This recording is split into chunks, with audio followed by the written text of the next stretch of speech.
This is for anyone who's mastered Python syntax, can crank out JavaScript functions, or has battled Rust until 3 a.m. That's a real achievement. But do you ever feel like something's still missing? Like you know the words, but can't have a real conversation? I learned this the hard way at my first job. I built a feature I was so proud of. Clever, efficient code. But when a senior dev looked at it, his first question was, how the hell do I run it? I documented nothing. My beautiful code was useless to anyone else. That's when I realized coding languages are just vocabulary. The skills that truly matter are the grammar and storytelling, the ability to build things that actually last and work for others. Skill number 1, reading code, especially bad code. Writing code is maybe 20% of the job. The rest is reading. Reading the elegant library, sure, but more often reading the absolute dumpster fire that someone might be you 6 months ago left behind.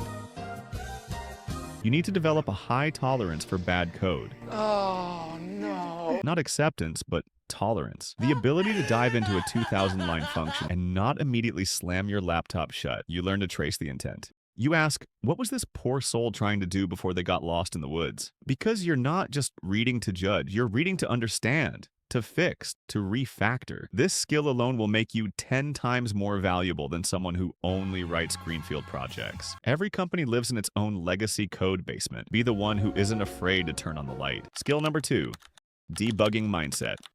Anyone can use a debugger. This is different. It's the quiet, stubborn belief that the problem is never magic. It's always something. The computer is not trying to piss you off. It's just doing exactly what you or someone else told it to do, no matter how stupid that instruction was. I used to hit a wall and just start frantically changing things, like throwing spaghetti at the wall. It never worked. The mindset is systematic. It's elimination. It's looking at a baffling error, and instead of thinking, this is bullshit, you think, okay, what assumption am I making that's just wrong? It's the difference between seeing a null pointer exception as a nuisance and seeing it as a clue. I assumed this data would always be here, but the universe has proven me wrong. What path led to it being empty? It's forensic. It's patient. And it applies to everything. Not just code, but broken processes, miscommunication, everything. Cultivate this. It makes you the calm person in the shitstorm. Skill number 3, communication.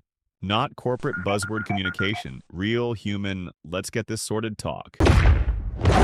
Early on, I'd get stuck on a problem for 2 days, too embarrassed to ask for help, thinking I had to be the genius. My manager finally asked for a status update, and I'd just mutter, it's not working. That's a bullshit answer. Learn to frame it like, I'm working on X. I expected Y to happen when I did Z, but I'm getting Q instead. I've tried A and B, and I've ruled out C. Can I walk you through my logic? See the difference? You're not just complaining. You're showing your work. You're making it easy for someone to help you. And it goes the other way. Explaining a technical hurdle to a non-technical person without sighing or using jargon. It's not dumbing it down, it's translating. You don't say the API is returning a 429. You say, the service we're asking data from is saying we're asking too much, too fast, so it's throttling us, like trying to drink from a fire hose. This skill will get you promotions that pure technical skill never will. Skill number 4, abstraction.